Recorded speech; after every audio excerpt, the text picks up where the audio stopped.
আচ্ছা, গতদিনের কোনো প্রবলেম আছে? না স্যার। ঠিক আছে।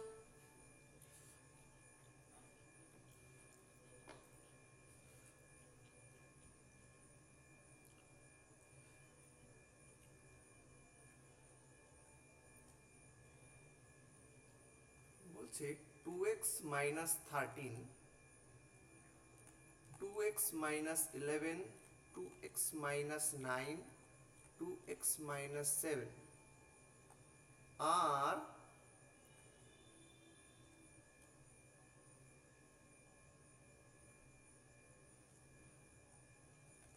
consecutive even numbers,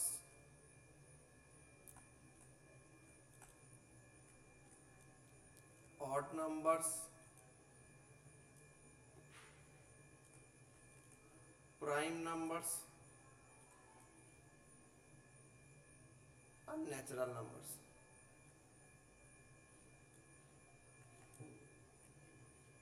করো তো দেখি।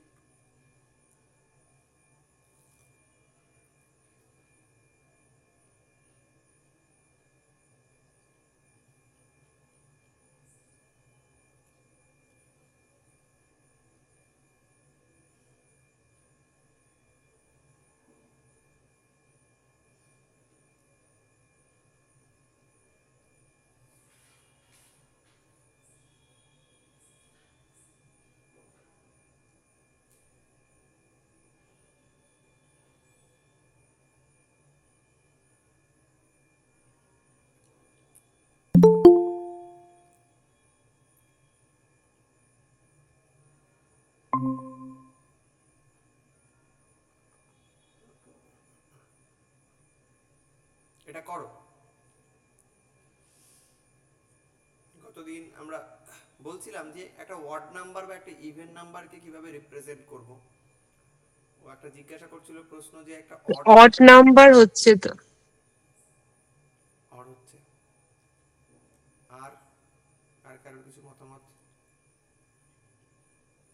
গতদিনও প্রশ্ন করছিল যে একটা প্রশ্ন ছিল যে কিছু কনজিকিউটিভ অড নাম্বার বা ইভেন নাম্বারের একটা প্রশ্ন ছিল, তাকে আমরা কি করে ধরবো। তো কনজিকিউটিভ অড নাম্বার বা কনজিকিউটিভ ইভেন নাম্বারকে কি তাহলে এরকম ধরবো, x x plus two x plus four এভাবে ধরবো, নাকি two x comma two x plus two two x plus four এভাবে ধরবো? এটা ধরলেও উত্তর এসে যায়, কিন্তু ম্যাথামেটিক্সের নিয়ম অনুযায়ী এটাকে এভাবে ধরা উচিত। এখানেও ঠিক সেই রকমই একটা অঙ্ক দিয়েছে যে এই যে 2x - 13, 2x - 11, 2x - 9, 2x - 7 এরা কি ইভেন নাম্বার হবে, অড নাম্বার হবে, প্রাইম নাম্বার হবে, না ন্যাচারাল নাম্বার হবে। এবং এক্স এর ভ্যালু যা খুশি তাই হতে পারে।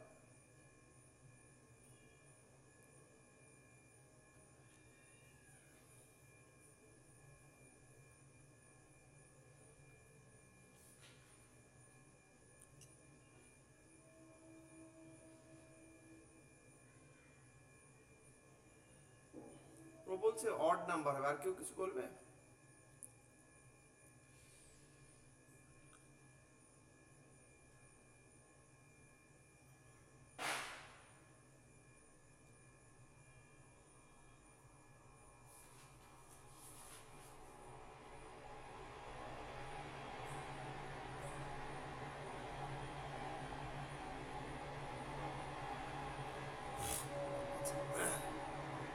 আমরা একটু করার চেষ্টা করি। ধরো এক্স এর ভ্যালু 0 পুট করছি, তাহলে প্রথমটা আমার আসছে হচ্ছে 0 - 13, তারপরটা দেখো 0 - 11, তারপর 0 - 9, তারপরে দেখো 0 - 7। তার মানে বেসিক্যালি পেলাম -13, -11, -9, -7। তাহলে এরা প্রত্যেকেই কি একটা করে অড নাম্বার।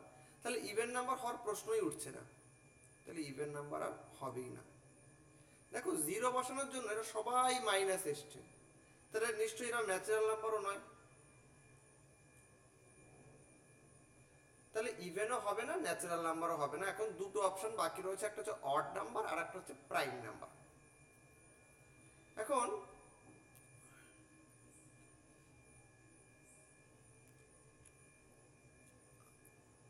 প্রাইম নাম্বার, এই যে তুমি বললে অড হবে, প্রাইম হবে না, এই অপশনটাকে স্যার বাদ দাও। পরস্পর মৌলিক মানে আমি স্পেসিফিক নাম্বারগুলো আলাদা আলাদা করে হিসেবে ওই জন্য প্রাইমটা বলিনি। এবার পরস্পর দেখতে গেলে তখন মৌলিক হচ্ছে। না, পরস্পর মৌলিকের ইংরেজি হচ্ছে কোপ্রাইম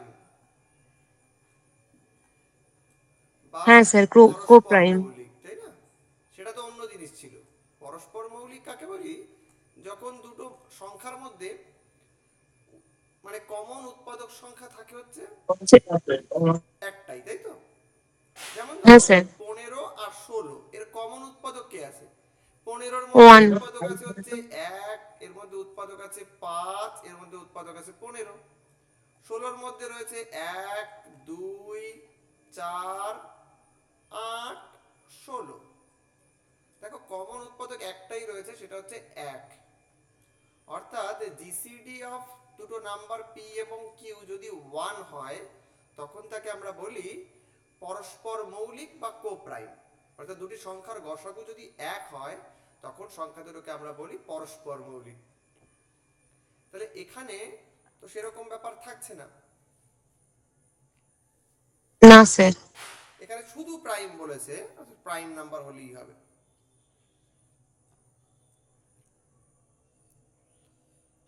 এখানে আমরা একটা লজিক ব্যবহার বাদ দিতে পারি, যে আমরা যখন এই যে প্রাইম বা মৌলিক সংখ্যার কথা বলি, আমরা বেসিক্যালি কিন্তু একটা ন্যাচারাল নাম্বারের উপরেই হিসাব করি।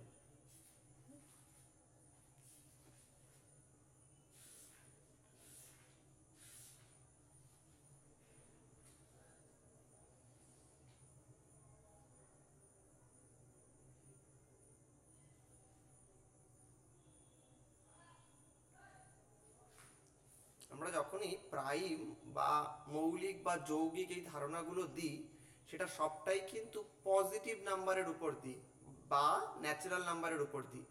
এক্ষেত্রে দেখো নাম্বারগুলো জিরো বসানোর ক্ষেত্রে নাম্বারগুলো সবাই নেগেটিভ এসে বসে আছে, ফলে এরা কেউই ন্যাচারাল নাম্বার নয়। ফলে এই প্রাইম অপশানের দিকে আমরা যাবই না। সেক্ষেত্রে আমাদের অপশন হবে হচ্ছে অড। দেখো প্রত্যেকেই অড এসছে, তুমি এটা এক্স এর ভ্যালু অন্য কিছু বসেও চেক করতে পারতে। এক্স এর ভ্যালু তুমি যদি 1 বসাও, তাহলে দেখো কত আসছে।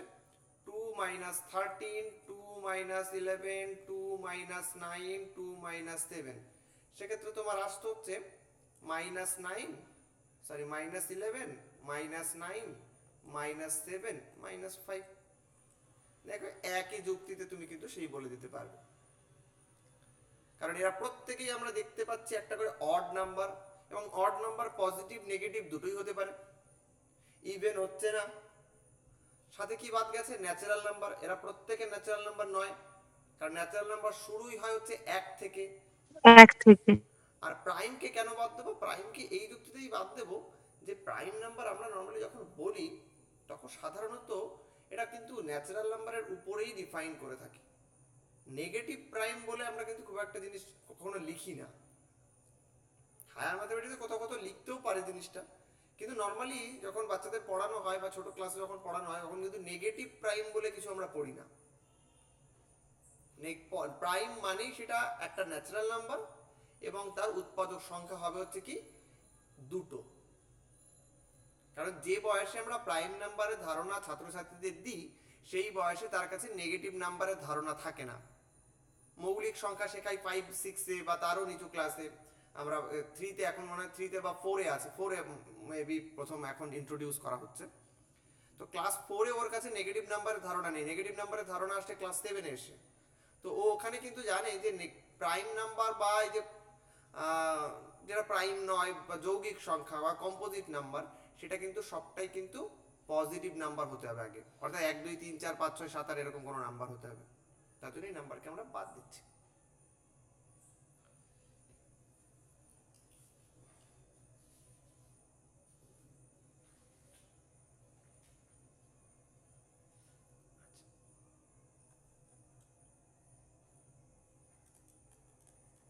First prime number, option A 1, option B 0, option C 2, option D none. Is the first prime number?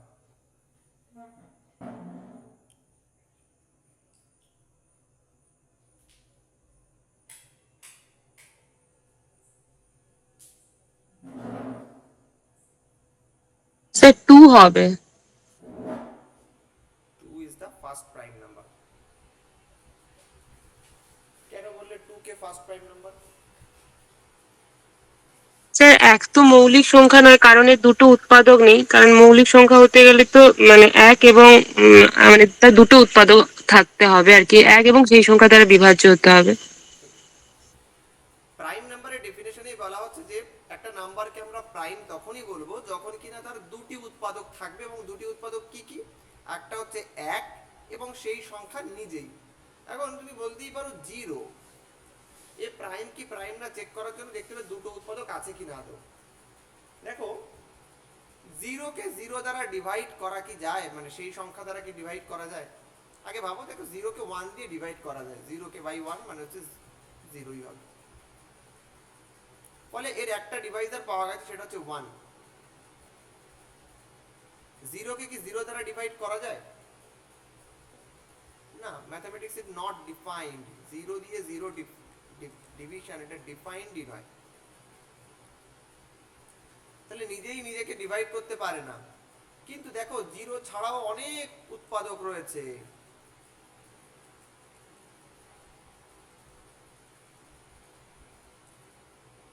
জিরোকে যা দিয়ে ভাগ করো না কেন, ওর উত্তর দেবে হচ্ছে, ভাগফল দেবে হচ্ছে 0, তাই না? তাহলে দেখো এখানে একের বেশি উৎপাদক খুঁজে পাচ্ছি, ফলে সেই দিক থেকে ওটা হচ্ছে না। আবার মৌলিক সংখ্যার যে ধারণা ছিল বা প্রাইম নাম্বার যে ধারণা ছিল যে দুটি উৎপাদক থাকবে, একটা হচ্ছে 1 এবং সেই সংখ্যা নিজে, সেই ধারণা থেকেও দেখো হচ্ছে না। দেখো 1 দিয়ে ডিভাইড করা গেলেও 0 0 কে ডিভাইড করতে পারে না। বোঝা গেল কি কি শিখলাম আমরা এখান থেকে? যে 0/0 যখন হ্যাঁ স্যার। আসবে সেটা নট ডিফাইন্ড। ম্যাথমেটিক্স এর ধারণাই নেই যে শূন্য কিছু নেই, তাকে 0 দিয়ে ভাগ করার মানেটা কি? কোনো মানেই দাঁড়ায় না। কিছুর মধ্যে, কয়েকজন মানুষের মধ্যে যে ভাগ করবে, কিভাবে ভাগ করবে? লোক সংখ্যাই তো 0, ভাগ করার কোনো পদ্ধতি নেই। ফলে 0/0 এটা কিন্তু ম্যাথমেটিক্স এর ডিফাইন্ডই নয়, এটা নট ডিফাইন্ড।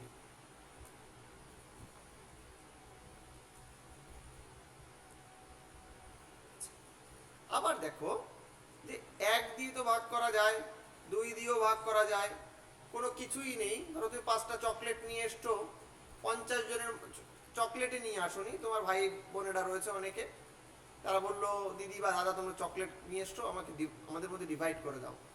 তুমি ডিভাইড করলে কি পাবে? তারা কিছুই পাবে না, কারণ তুমি তো নিয়েই আসোনি কিছু। ফলে প্রত্যেক জায়গাতেই 0 উত্তর দেবে, ফলে 0 হতে পারে না। এখন 1 এর ক্ষেত্রে দেখো, 1 কে শুধুমাত্র 1 দিয়ে ডিভাইড করা যায়। আর দেখো সেকেন্ড কোনো উৎপাদক খুঁজে পাচ্ছ না।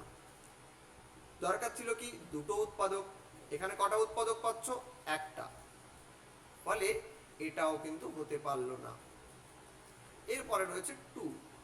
2 এর ক্ষেত্রে কটা উৎপাদক? দেখো 1 দিয়ে ভাগ করা যায়, দেখো একে 2 দিয়েও ভাগ করা যায়। তা দেখো 1 দিয়ে ভাগ করা গেল এবং সেই সংখ্যাকে দিয়েও ভাগ করা গেল, এবং উৎপাদক সংখ্যা পেলাম আমরা দুটো। তাহলে অবশ্যই এটা হচ্ছে একটা প্রাইম নাম্বার, এবং এটাই প্রথম প্রাইম নাম্বার। এরপরে প্রাইম নাম্বার হচ্ছে 3, তারপরেরটা হচ্ছে 5, তারপরেরটা হচ্ছে 7, এইভাবে চলবে। প্রাইম নাম্বার শুরুই হয় 2 থেকে, 2 3 5 7 11 চলছে। ক্লিয়ার? হ্যাঁ স্যার।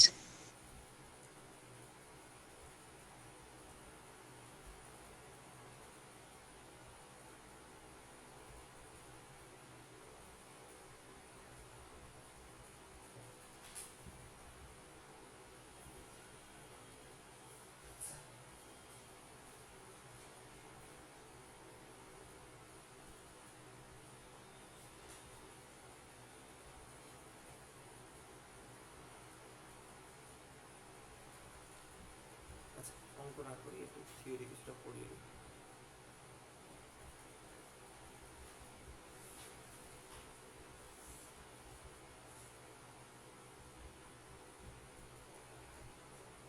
কতদিন আমরা বিভিন্ন নাম্বার সম্পর্কে জানছিলাম, কোনটা ন্যাচারাল নাম্বার, কোনটা ইন্টিজার, কোনটা প্রাইম নাম্বার, কোনটা ইভেন নাম্বার, কোনটা অড নাম্বার, বেসিক্যালি পুরো নাম্বার সিস্টেমে যে নাম্বারগুলো রয়েছে কোনটাকে কি বলবো, কেমন দেখতে, সেই সম্পর্কে একটা ছোট্ট আলোচনা করেছিলাম। এবার এই প্রাইম নাম্বার চিনবো কি করে, বা কোনো একটা নাম্বার দেওয়া থাকলে সেটা প্রাইম কি প্রাইম নয় এটার সিদ্ধান্ত কি করে নেব। ধরো একটা নাম্বার বলছি 26, এই নাম্বারটা প্রাইম নাকি প্রাইম নয় এই সিদ্ধান্ত নেব কি করে। আমাকে তো সিদ্ধান্তে আসতে হবে এটা প্রাইম কি প্রাইম নয়, সেই সিদ্ধান্তে আসবো কি করে। দেখো এটার জন্য সহজ উপায়, ধরো একটা নাম্বার রয়েছে, ধরো তোমার এক্স, এই নাম্বারটাকে তোমার প্রাইম কি প্রাইম নয় চেক করতে গেলে প্রথমে এমন একটা নাম্বার খুঁজে বার করতে হবে পি, যাতে কিনা পি স্কয়ারটা এক্স এর থেকে বড় হয়, এবং এই যে পি নাম্বারটা পেলে এই পি এবং পি এর থেকে ছোট সকল নাম্বার দিয়ে একে ভাগ করে করে দেখো ভাগ করা যায় কিনা। যদি ভাগ করা যায় তো ভালো, আর যদি ভাগ না করা যায় তার মানে সংখ্যাটা একটা প্রাইম নাম্বার। দেখো উদাহরণটা দেখো, তাহলে বুঝতে পেরে যাবে, জিনিসটা ক্লিয়ার হয়ে যাবে। দেখো আমার এই আননোন নাম্বারটা হচ্ছে 26, তাহলে এমন একটা ন্যাচারাল নাম্বার এখন খুঁজতে হবে যার বর্গটা জাস্ট 26 এর থেকে বড়। তাহলে দেখো যদি 4 নিতাম তাহলে 4 এর স্কয়ার মানে হচ্ছে 16, হচ্ছে না।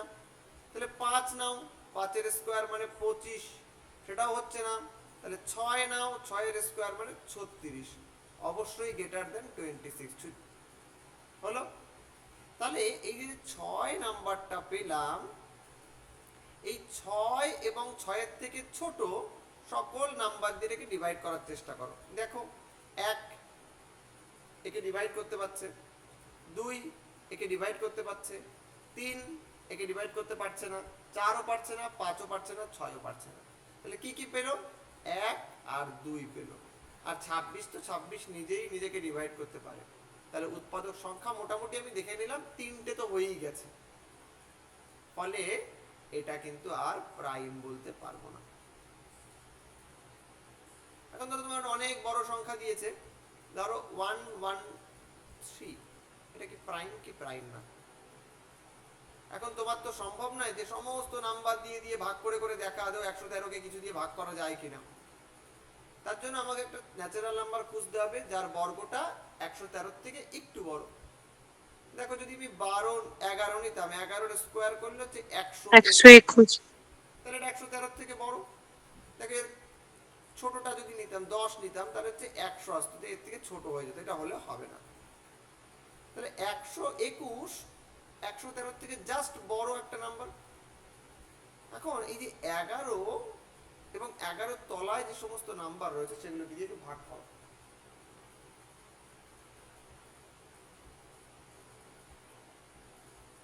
দেখো তুমি যদি 1 দিয়ে ভাগ করো অবশ্যই মিলে যাবে, 2 মিলবে না, 3 দেখো 3 আর 1 4 আর 1 5 মিলবে না, 6 এই 3 এর পরে 4 দেখো মিলবে না, 5 মিলবে না, 6 মিলবে না, 7 মিলবে না। দেখো এরা কেউই মিলছে না। কিছু দিয়ে মিলবে 11 এর নিচে? না স্যার, 1 আর ওই সংখ্যাটা ছাড়া আর কিছু নেই। দেখো কিছু দিয়েই মিলছে না। ফলে দেখো 11 অবধি টেস্ট করেই আমরা কিন্তু বলে দিতে পারছি এর দুটি উৎপাদক মোটামুটি 1 এবং 113, আর কিন্তু কোনো উৎপাদক নেই। ফলে এইভাবে সহজেই কিন্তু প্রাইম বড় নাম্বার দেওয়া থাকলে প্রাইম নাম্বারে চেকিং করা যেতে পারে। তাহলে কি করব?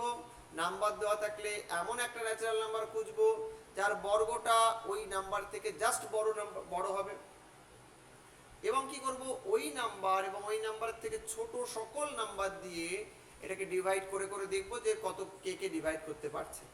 কারণ ওর থেকে বড় কোনো নাম্বার দিয়ে ওকে ডিভাইড করা যাবে না, চিন্তার কিছু নেই। যেমন এখানে এই যে 11 নাম্বারটা নিলাম, 11 থেকে 12 থেকে শুরু করে 112, এর মধ্যে কোনো নাম্বার থাকবে না যা কিনা 113কে ডিভাইড করতে পারবে। ফলে এখানে চিন্তার কোনো কারণ নেই। ক্লিয়ার? এখন হ্যাঁ স্যার, বুঝতে পেরেছি। প্রাইম নাম্বার না হয় তখন সেটাকে আমরা বলবো কম্পোজিট নাম্বার।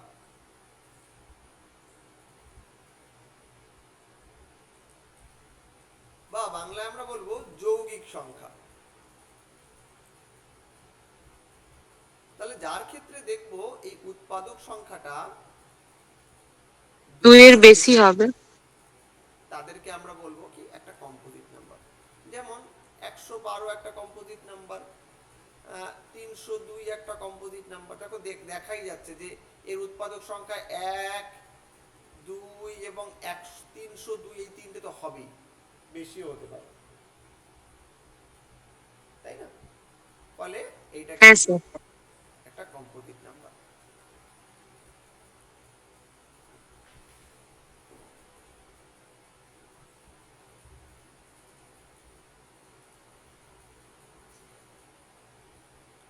এখন অনেক সময় পরীক্ষার মধ্যে জিজ্ঞাসা করে একটা এমন এমন প্রশ্ন থাকে যে একটা 2 অঙ্কের সংখ্যার সাথে 5 যোগ করলাম, এইরকম একটা প্রশ্ন থাকে। এখন এই 2 অঙ্কের সংখ্যাটাকে ধরবো কি করে?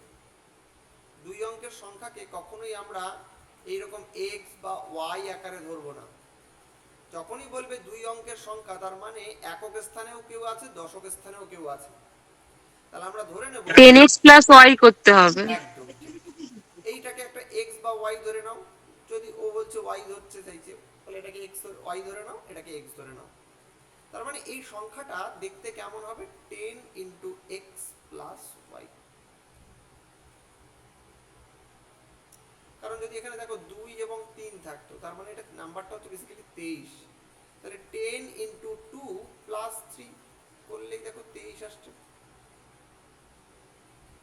ফলে যখনই আমি নাম্বারগুলোকে ধরবো, আমরা কিন্তু এই ফর্মে ধরবো। যদি শতক স্থান অবধি আসতো, একক, দশক, শতক, তাহলে সেক্ষেত্রে আমরা এটাকে জেড ধরো, জেড ওয়াই, এটাকে এক্স ধরো। তাহলে সেক্ষেত্রে নাম্বারটা হতো 100x x plus 10y plus z। এটা অনেক সময় দেখি অনেকেই ধরতে গিয়ে ভুলভাল একটা ধরে রাখে। ফলে এইভাবে ধরলে হবে না, বা এক্স ধরেও অনেকে করার চেষ্টা করে, অনেক সময় দেখেছি। ফলে কি হয়, অনেক অঙ্ক হয় সলভ করতে পারে না বা ভুল করে। ফলে ধরাটা ঠিকঠাক করে ধরতে হবে। যখন আমরা অঙ্ক করব তখন এই নিয়ে আরো বিস্তর দেখতে পাবো।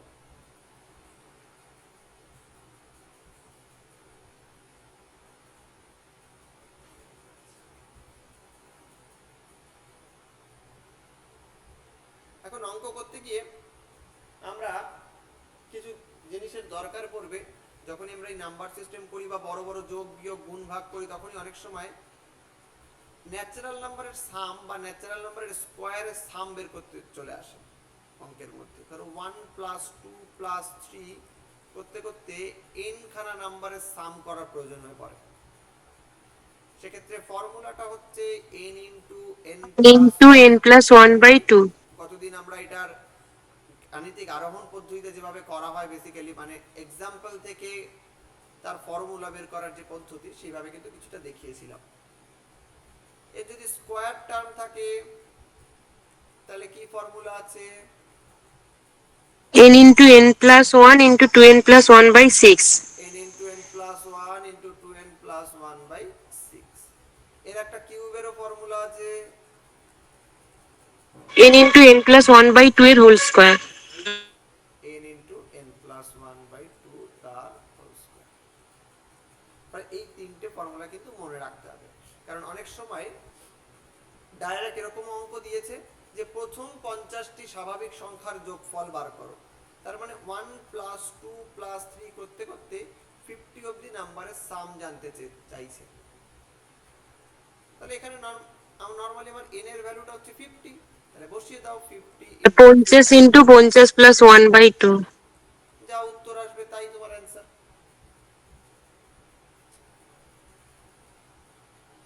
আবার কখনো কখনো স্কোয়ারের সামও জিজ্ঞাসা করে, কখনো কখনো কিউবের সামও কিন্তু পরীক্ষা একাধবার এসছে।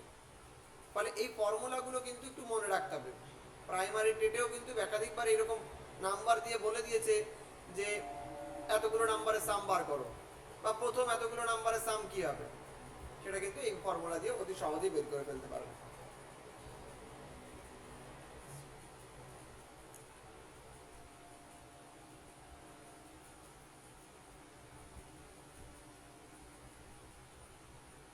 আচ্ছা, এবার দেখো যে প্রথমে আমরা এই যে অঙ্কটা বললাম যে 1 প্লাস 2 প্লাস 3 করতে করতে 50টা নাম্বারের সাম বার করছে। এখন তো 50টা পরপর নাম্বারের সাম না বলে প্রথম 50টা ইভেন নাম্বার বা প্রথম 50টা জোড় সংখ্যার যোগফল বার করতে বলতে পারে। সেক্ষেত্রে ফর্মুলাটা কি হবে? সেক্ষেত্রে ফর্মুলা হচ্ছে first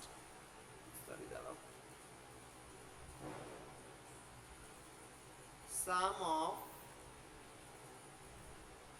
first n even number. এর ফর্মুলা হচ্ছে n into n plus 1 by sorry 8 n into n plus 1। প্রথম 50টা বা প্রথম n খানা ইভেন নাম্বারের সাম। যদি অড নাম্বার বলতো তাহলে সেটা কি n স্কয়ার হবে? n square. ঠিক, এটা বার করা যায় এইভাবে, তোমাকে ফর্মুলা মনে না রাখলেও বার করা যায় অন্য অনেক উপায়, বাট যদি ফর্মুলা মনে রাখো তাহলে অতি সহজেই কিন্তু এটা করে ফেলতে পারবে। এই ফর্মুলাগুলো কিন্তু নিজের নোটে লিখে রাখবে এবং এটাকে কিন্তু মেমোরাইজ করবে এবং অ্যাপ্লাই এর চেষ্টা করবে। এতে কিন্তু অঙ্কগুলো তোমাদের একটু সহজ হতে পারে। ফার্স্ট n কারণ ইভেন নাম্বারের সাম হচ্ছে n ইনটু n প্লাস 1, প্রথম n কারণ অড নাম্বারের সাম হচ্ছে n স্কয়ার।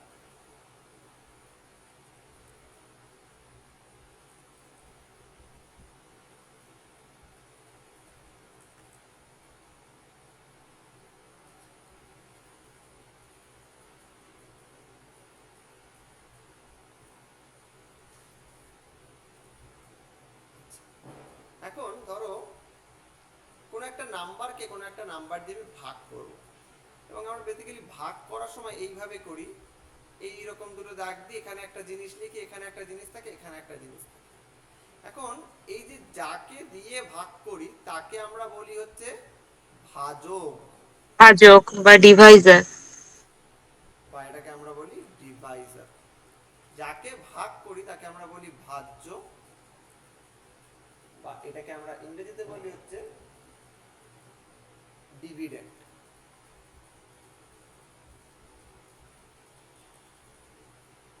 আর এই ভাজক বা ডিভাইজার দিয়ে ডিভিডেন্ডকে ভাগ করে যে অংশটুকু পাই সেটাকে আমরা বলি হচ্ছে ভাগফল বা কোষান্ত।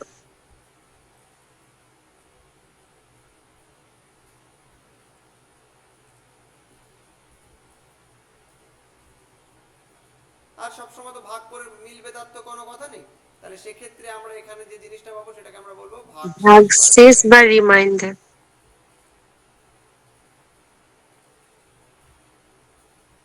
এখন দেখো এইটাকে দিয়ে ভাগ করেছি, এটাকে পেয়েছি ভাগফল হিসেবে এটা, আর ভাগশেষ হিসেবে এটা, এবং এর থেকে আমরা লিখতে পারি যে ভাজ্য সমান সমান ভাজক গুণিতক ভাগফল যুক্ত ভাগশেষ।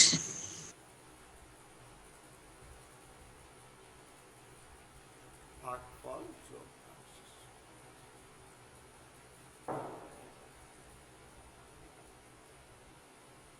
এগুলো প্রত্যেকেই পড়ে এসছো, তবুও রিক্যাপ করানো এই জন্যই, কারণ অনেক কিছুই আমাদের পড়ে আসলেও মাথার মধ্যে অনেক সময় থাকে না, তাই জন্য একবার করে রিক্যাপ করিয়ে দেওয়া যে হ্যাঁ এগুলো পড়ে এসছো। যদি কোথাও ঘাটতি থাকে, যদি কোথাও কোনো কিছু ভুলে গিয়ে থাকো, তো সেটা একবার একটু মনে পড়বে, এই যা, নাহলে এগুলো সবকিছু জানতে। এখন ডিভিজিবিলিটির প্রশ্নে আসছে, অর্থাৎ কোনো সংখ্যাকে কোনো সংখ্যা দিয়ে ভাগ করা আদৌ যাবে কি যাবে না, সেটা হট করে বুঝবো কি করে। নর্মালি ধরো কোনো একটা সংখ্যা দেওয়া রয়েছে 2 3 5 7 2, বলছে এই সংখ্যাটাকে ভাগ করো, কি কি দিয়ে ভাগ করা যাবে। তুমি নর্মালি চেক করে দেখতে পারো, 1 দিয়ে 2 দিয়ে 3 দিয়ে 4 দিয়ে নর্মালি ভাগ করে করে দেখার চেষ্টা করতে পারো, কিন্তু এইভাবে করতে গেলে অনেক সময় ব্যয় হবে। ফলে আমরা কিছু সহজ উপায় বার করেছি যার দ্বারা আমরা এটা দেখার চেষ্টা করি যে কোনো একটা নাম্বারকে কি কি নাম্বার দিয়ে ভাগ করা যেতে পারে। এবং এই যে নাম্বার দিয়ে চেকিং, এই চেকিংটা কিন্তু খুব বেশি দূর অবধি আমরা করতে পারি না। আমাদের কাছে নিয়ম আছে যতটা, সেটা হচ্ছে যে 10 11 কখনো কখনো 12 13 অবধিও নিয়ম আছে, তার উপরে কিন্তু আমরা নর্মালি নিয়ম দিয়ে ভাগ করি না, নর্মালি লাগেও না। যেমন 2 দিয়ে ভাগ করা যাবে কিনা,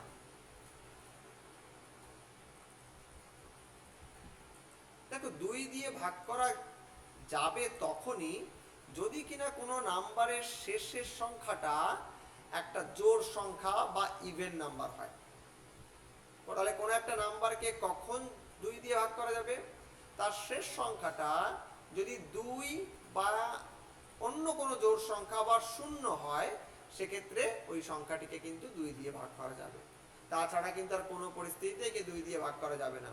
যেমন আমি একটা সংখ্যা লিখছি 2 3 4 3 1 7 9। দেখো শেষের সংখ্যাটা একটা অড নাম্বার আছে, তার মানে 2 দিয়ে হবে না। বিজোড় সংখ্যা রয়েছে, ফলে একে কিন্তু 2 দিয়ে ভাগ করা যাবে না। আবার লিখছি 23790, এই সংখ্যাটা দেখো শেষটা রয়েছে 0, ফলে 0 কে 2 দিয়ে 2 দিয়ে বিভাগ। ভাগ করা যায়, ফলে এই টোটাল সংখ্যাটাও কিন্তু 2 দিয়ে ভাগ করা যায়। তার মানে আমরা শুধুমাত্র 2 দিয়ে ভাগ করা যায় কিনা এটা চেক করার জন্য সংখ্যাটির শেষ ডিজিটটাকে দেখব। যদি শেষ ডিজিটটা 2 দিয়ে ভাগ করা যায়, তাহলে আমরা বলে দেব পুরো সংখ্যাটাই 2 দিয়ে ভাগ করা যাবে। এখন 3 দিয়ে ভাগ করার তাহলে নিয়ম কি? যদি দেখি কোন একটা সংখ্যার অঙ্কগুলোর সমষ্টি বা ডিজিটগুলোর সাম 3 দ্বারা বিভাজ্য, তখন আমরা বলে দেব পুরো সংখ্যাটাই 3 দ্বারা বিভাজ্য। যেমন এইটাকে যদি চেক করি, দেখো ডিজিট কি কি আছে? 4 প্লাস 3 প্লাস 1 প্লাস 9 প্লাস 7। তাহলে 9 এর একে 10, 7 আর 3 10 মানে 20। হ্যাঁ স্যার, 24 হচ্ছে। দেখো 24 কে 3 দিয়ে ভাগ করা যায়, তার মানে নিশ্চিত এই সংখ্যাটাকে 3 দিয়ে ভাগ করা যাবে। ক্লিয়ার? আবার এই সংখ্যাটাকে দেখো, হ্যাঁ এই স্যার। সংখ্যাটাকে নিয়ে দেখি। দেখো 2 প্লাস 3 প্লাস 7 প্লাস 9 প্লাস 0। তাহলে দেখো 7 আর 3 10 আর 9 19 20 21। তাহলে 21 কেও দেখো 3 দিয়ে ভাগ করা যায়, তার মানে এই সংখ্যাটাকেও যদি তুমি 3 দিয়ে ভাগ করো, ভাগ মিলে যাবে। কিন্তু তুমি 47 কে দেখো, 47 কে দেখো ভাগ যোগ করলে হচ্ছে পাবে না স্যার। 11। দেখো একে কিন্তু 3 দিয়ে ভাগ করা যায় না, তুমি ভাগ করে দেখো মিলছে না। তাহলে 3 দিয়ে ভাগ কখন করা যাবে? যদি কিনা দেখা যায় সংখ্যাটির অঙ্কগুলির সমষ্টি 3 দ্বারা বিভাজ্য, তাহলে সংখ্যাটিও 3 দ্বারা বিভাজ্য। পরিষ্কার? হ্যাঁ স্যার। 4 দিয়ে,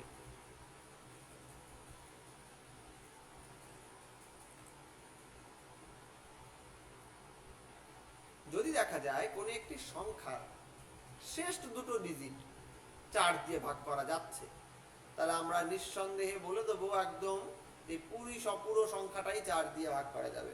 যদি আমি লিখি 87132 দেখো শেষের দুটো সংখ্যা 4 দিয়ে বিভাজ্য, হ্যাঁ স্যার।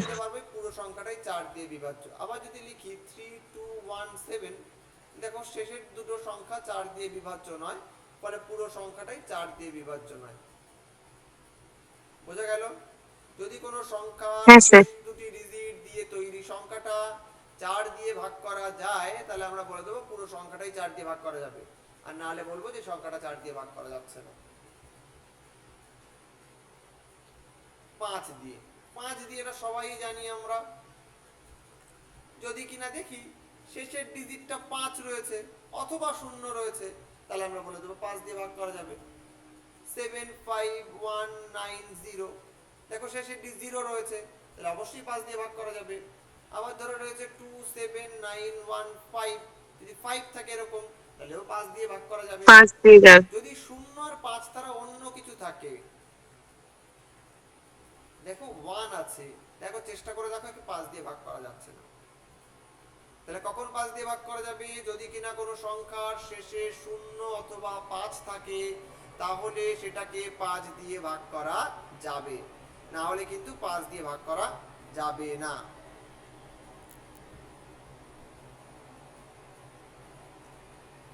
এরপরে চলে আসো 6 দিয়ে ভাগ। দেখো 6 দিয়ে ভাগের ক্ষেত্রে এক্সট্রা করে কিচ্ছু মনে রাখার ব্যাপার নেই। দেখো 6 এর দুটি উৎপাদক, একটা হচ্ছে 2, একটা হচ্ছে 3 আর 2। তাহলে সংখ্যাটিকে যদি 2 দিয়ে ভাগ করা যায় এবং 3 দিয়েও ভাগ করা যায়, তাহলে আমরা চোখ বন্ধ করে বলে দেবো সংখ্যাটি 6 দ্বারাও বিভাজ্য। তাই তো? দেখো এই যে সংখ্যাটিকে নিয়ে দরকার, আমরা চলো চেক করি একটু। 27915, দেখো শেষের সংখ্যাটা কি আছে? 5। 5 কি 2 দ্বারা বিভাজ্য? 2 দ্বারা না বিভাজ্য স্যার। নয়। তাহলে এই একটা দ্বারাই যখন হলো না, পরেরটা চেকিং এর কোনো দরকার নেই, আমরা বলে দেবো এই সংখ্যাটা 6 দিয়ে বিভাজ্য নয়। এইটাকে নিয়ে আসো তো দেখি। 75190, দেখো শেষে শূন্য রয়েছে, শূন্যকে তো 2 দিয়ে ভাগ করা যায়, ফলে 2 এর একটা উৎপাদক বটে। এবার তাহলে 3টা চেক করি। দেখো 9 আর 1 10, আর 7 17, আর 5 22, তাহলে টোটাল পাচ্ছি না 22। স্যার। 22 তো 3 দিয়ে বিভাজ্য নয়। তাহলে দেখো 2 দিয়ে বিভাজ্য হলো কিন্তু 3 দিয়ে বিভাজ্য হলো না, তাহলে আমরা বলে দেবো এই সংখ্যাটাও কিন্তু 6 দিয়ে বিভাজ্য নয়। তাহলে 6 দিয়ে বিভাজ্য হতে গেলে কি কি হতে হবে? এক হচ্ছে 2 দিয়ে বিভাজ্য হতে হবে, আর এক হচ্ছে 3 দিয়েও বিভাজ্য হতে হবে, তবে গিয়ে আমরা বলবো এটা 6 দ্বারা বিভাজ্য।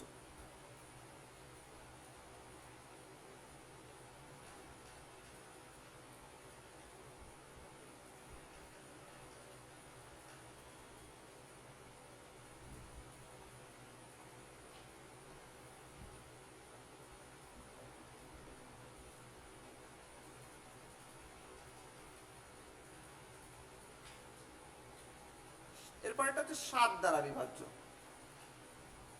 বা 7 দিয়ে ভাগ করবে কিভাবে। ধরো কোন একটা নাম্বার দেওয়া রয়েছে, এর ইউনিট ডিজিট মানে এককের ঘরে যে সংখ্যাটা রয়েছে সেই সংখ্যাটাকে প্রথমে দ্বিগুণ করো, এবং বাকি যে সংখ্যাটা রয়েছে সেই সংখ্যাটা থেকে বিয়োগ করো। যদি দেখা যায় এই বিয়োগফলটা 0 অথবা 7 গুণিতক হয়, তাহলে আমরা বলে দেবো সংখ্যাটা 7 দিয়ে বিভাজ্য। যেমন যদি আমি লিখি 47912, তাহলে দেখো শেষ সংখ্যাটা কি রয়েছে? 2। তাহলে 2 কে প্রথমে এনে কি করব? আমরা 2 দিয়ে গুণ করব, তার মানে আমরা পেলাম 4। বাকি সংখ্যাটা থেকে 4791 থেকে আমরা কি করব? 4 কে বিয়োগ করব। তাহলে বিয়োগ করে কি পাচ্ছি? বিয়োগ করে দেখো পাচ্ছি 6 আর 1 7, এটা আমরা পাচ্ছি 8, এটা আমরা পাচ্ছি 7, এটা আমরা পাচ্ছি 4। তাহলে এটা কি শূন্য? না, শূন্য নয়। 7 এর কি গুণিতক? দেখো 7 এর গুণিতক চেক করার জন্য কিন্তু তোমাকে এটাকে ভাগ করেই দেখতে হবে।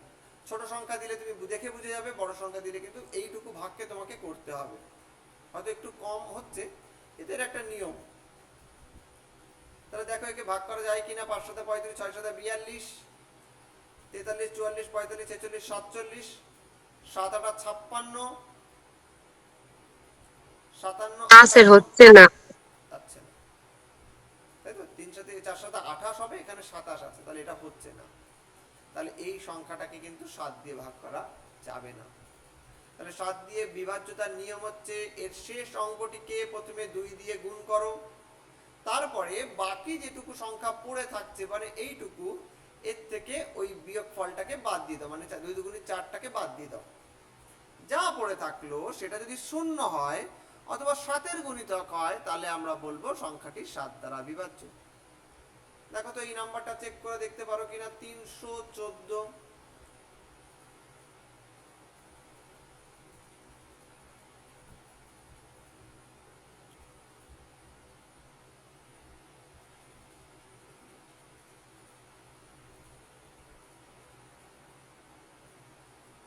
স্যার এটাও তো হচ্ছে না 7 গুণিত, মানে 7 দ্বারা বিভাজ্য। 4 এর সাথে 2 গুণ করলে পাবো 8, 31 এর থেকে তারপরে বাদ দেব হচ্ছে আমার 8 কে, তাহলে 8 9 10 11 3 2 23 পাচ্ছি।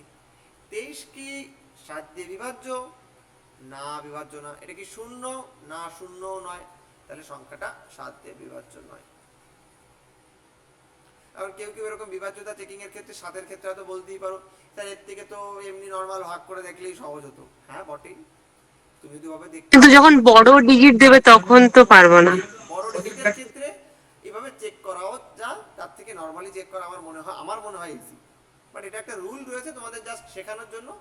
অঙ্ক করার ক্ষেত্রে কোনো আলাদা করে রুল মানার প্রয়োজন নেই। তুমি যখন যে রুল ব্যবহার করতে কমফোর্টেবল হবে তুমি সেই রুল ব্যবহার করবে, এমন কোনো হ্যাঁ স্পেসিফিক। স্যার, যদি রুলটা মনে না থাকে তখন আমি 7 দিয়ে ভাগ করেই দেখবো আর কি। এমনিও নরমালি 7 এর ক্ষেত্রে 7 দিয়ে নরমালি ভাগ করে দেওয়াটা সহজ। এত কিছু কেন করবে? শেষ ডিজিটকে 2 দিয়ে গুণ করে ওটা থেকে বিয়োগ করে আবার তো সেই 7 দিয়ে ভাগ করা, তাকে নর্মালি 7 দিয়ে ভাগ করে দাও। বাট এটা একটা রুল আছে, তাই জন্য তোমাদের বলে রাখা, যদি কেউ এতে কমফোর্টেবল হও করবে। আচ্ছা, এরপর হচ্ছে 8 দিয়ে ভাগ।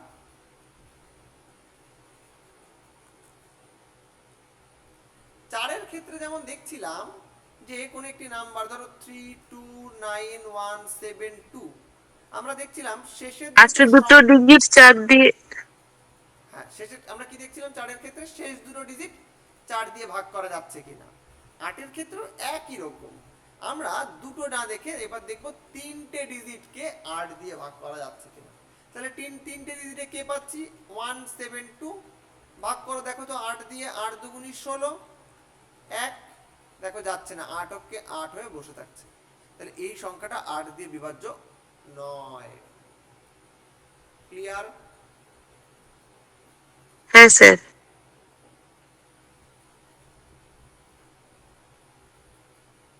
ধরো এই সংখ্যাটা 24104, দেখো তো এটা 8 দিয়ে বিভাজ্য কিনা।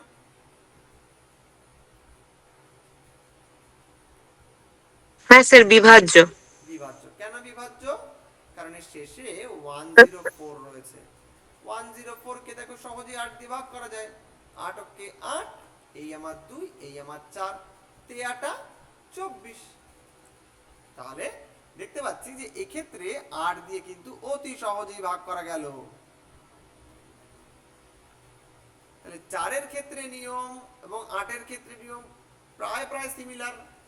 একটার ক্ষেত্রে দুটো শেষের দুটো সংখ্যা, অর্থাৎ 4 এর ক্ষেত্রে যদি দেখি শেষের দুটো সংখ্যা 4 দিয়ে বিভাজ্য, তাহলে আমরা বলবো পুরো সংখ্যাটাই 4 দিয়ে বিভাজ্য।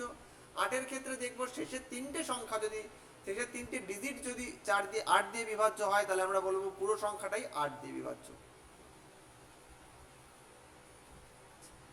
9 এর ক্ষেত্রে যেটা দেখবো সেটাও কিন্তু ঠিক 3 এর মতো। 3 এর ক্ষেত্রে কি দেখছিলাম, ওই সংখ্যার সাম অফ দ্য ডিজিট যদি 3 দ্বারা বিভাজ্য হয়, অঙ্কগুলির সমষ্টি যদি 3 দ্বারা ভাগ করা যায়, এক্ষেত্রে কি হবে যে অঙ্কগুলির সমষ্টিকে যদি 9 দ্বারা ভাগ করা যায়।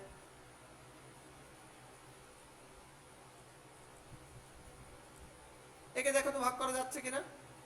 3 আর 7 আমার হচ্ছে 10, আর এদিকে আমার আছে হচ্ছে 6। না স্যার।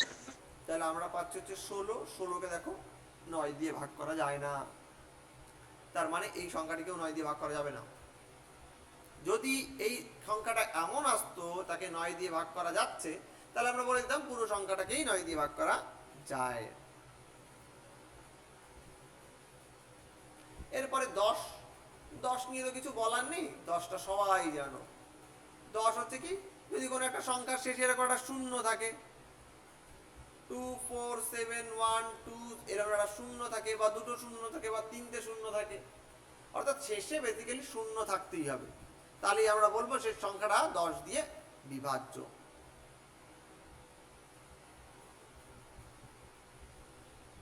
এবার আসছে হচ্ছে 11 দিয়ে।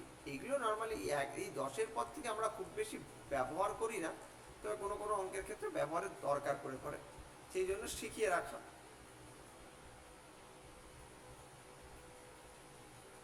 দেখো কোনো একটা নাম্বার পেলে তার ডিজিটগুলোর পজিশন রয়েছে, যেমন ধরো 27,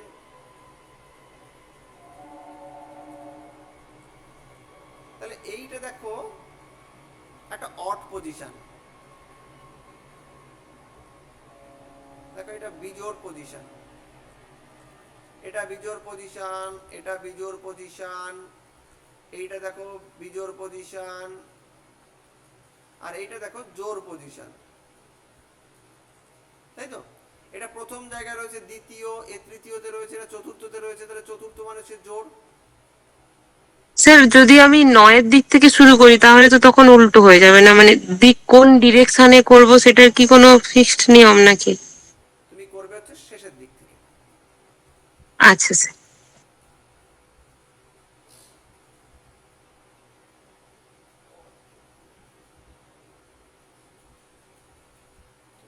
আমরা যখন এরকম নাম্বার কাউন্ট করা শুরু করি তখন আমরা এই দিক থেকে কাউন্ট করি। তখনও স্যার, হ্যাঁ সেদিক থেকেই তো আমরা করি, একক দশক করে। হ্যাঁ।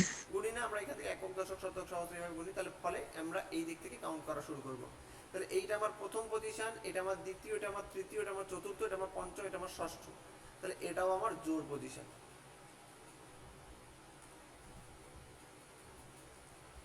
তাহলে এই যে বিজোড় পজিশন এবং এই জোড় পজিশনে যারা রয়েছে তাদেরকে আলাদা আলাদা করে যোগ করো। দেখো জোড় পজিশনে কে কে রয়েছে, দেখো জোড়ে রয়েছে হচ্ছে 9 যোগ 7 যোগ 1, তাহলে পাচ্ছি 17। বিজোড়ে কে রয়েছে, বিজোড়ে রয়েছে 2 8 4, তার মানে হচ্ছে 14। তাহলে 17 থেকে 14 যদি বাদ দিই কত পাচ্ছি, 3। 3। 3কে কি 11 দিয়ে ভাগ করা যায়, যায় না। না স্যার। তাহলে এই পুরো নাম্বারটাকে 11 দিয়ে ভাগ করা যাবে না। তাহলে কি দেখলাম, কোন একটা নাম্বার পেলে তার জোড় অবস্থা মানে তার অঙ্কগুলির জোড় পজিশন এবং বিজোড় পজিশনগুলোকে প্রথমে আইডেন্টিফাই করো। বুঝে গেলে কে জোড়ে অবস্থান করছে কে বিজোড়ে অবস্থান করছে। এবার কি করো, যে জোড়ে যারা রয়েছে তাদেরকে যোগ করে ফেলো, বিজোড়ে যারা রয়েছে তাদেরকে যোগ করে ফেলো। এবং এই যে জোড়ের যোগফলটা আর বিজোড়ের যোগফলটা পেয়ে গেলে এদেরকে বিয়োগ করে দেখো এদের মধ্যে অন্তর কত। যদি দেখো অন্তরটা 11 দ্বারা ভাগ করা যাচ্ছে, তাহলে বলে দিতে পারবে যে পুরো সংখ্যাটাই 11 দ্বারা ভাগ করা যায়। আর না হলে বলবে 11 দ্বারা ভাগ করা যায় না।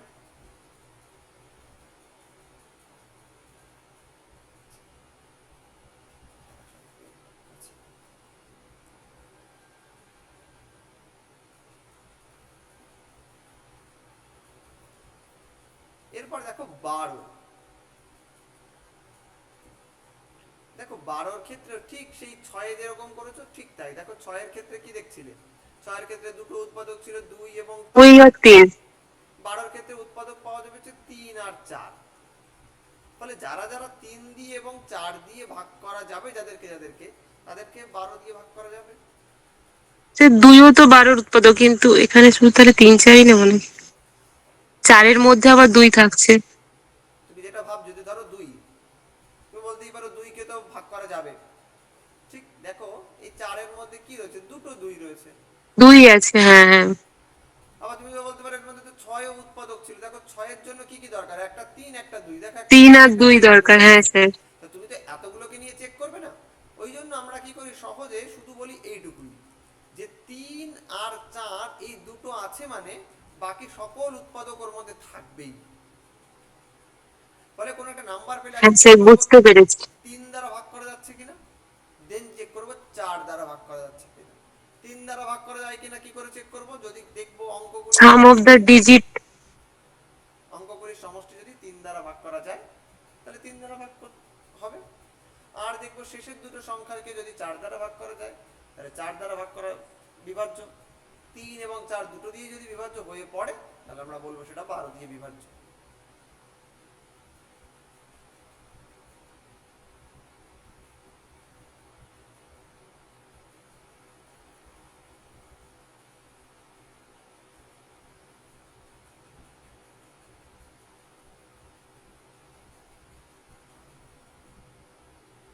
আচ্ছা, এবার 13 দ্বারা বিভাজ্য।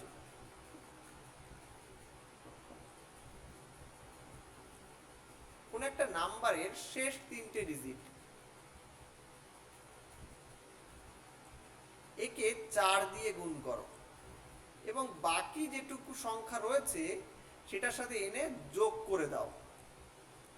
এর ফলে যা পাবে সেটাকে যদি 13 দিয়ে ভাগ করা যায় তাহলে বলবো সংখ্যাটাকে 13 দিয়ে ভাগ করা যাবে। যেমন ধরো 271302, তাহলে দেখো আছে 302, একে 4 দিয়ে মাল্টিপ্লাই করো বা গুণ করো, তাহলে পাবে 4 দুগুণী 8, 0 3 4 12, এর সাথে এনে যোগ করে দাও 200, তাহলে 500, 8 আর 1 9, 7 4 1। এবার দেখো কে 13 দিয়ে ভাগ করা যায় কিনা। 13 দিয়ে ভাগ করতে গেলে 13 কে 13,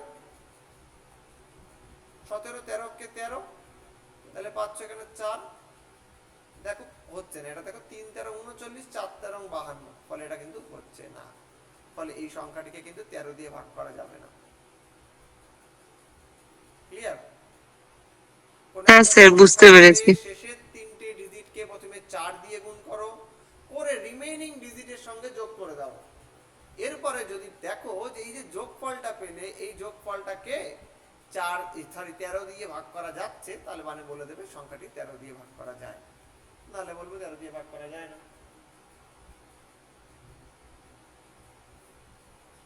এই হচ্ছে টোটাল ডিভিজিবিলিটি যা ছিল সেটুকু আমাদের দেখলাম।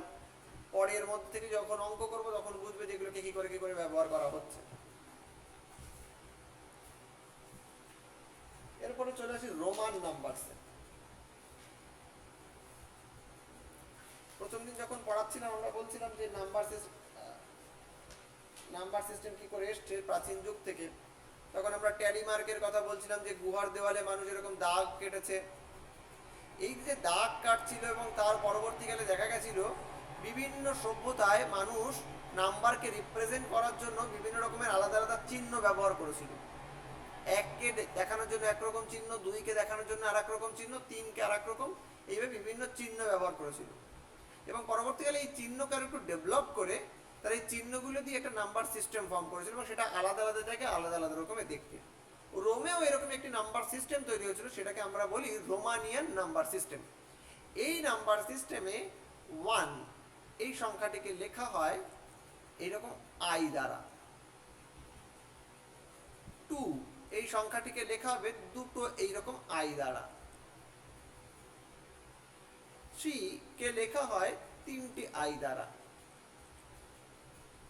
4 কে পরে লিখবো, 5 কে লিখে রাখবো আগে।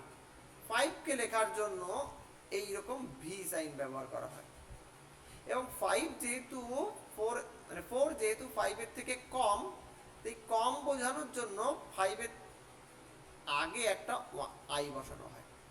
এর রোমানিয়ান নাম্বার সিস্টেমের একটা মজার জিনিস হচ্ছে এই আগে আই বসানোর মানে এটার থেকে 1 কম, পরে আই বসানোর মানে এটার থেকে 1 বেশি। অর্থাৎ পরে যেটা বসবে সেটা হচ্ছে যোগ, আর আগে যেটা বসবে সেটা হচ্ছে বিয়োগ। 6 কে ডিফাইন করবো তাহলে কি করে? 6 এর জন্য রয়েছে এইটা, কারণ আমার যোগ করার দরকার। 7 এর জন্য কি রয়েছে 7, 8 এর জন্য কি রয়েছে 8, 9 কে পরে লিখবো কারণ 10 কে ডিফাইন করার জন্য একটা চিহ্নর আগেই ব্যবহার করে ফেলেছি, সেটা হচ্ছে x। তাহলে x এর থেকে 1 কম, তার মানে i ইন্টু x, ix। এইভাবে 11, 12, 13, 14 সবাইকে লেখা যাবে।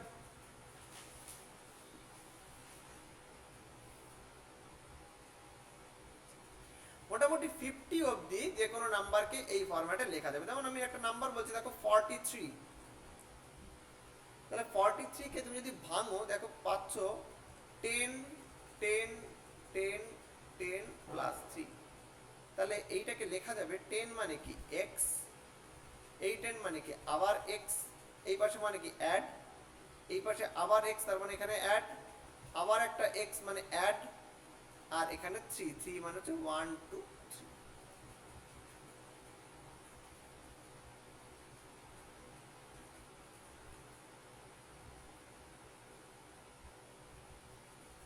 এখন এই যে লিখলাম এটা ঠিক কিনা এটা একটা কার কি মনে হচ্ছে বলো?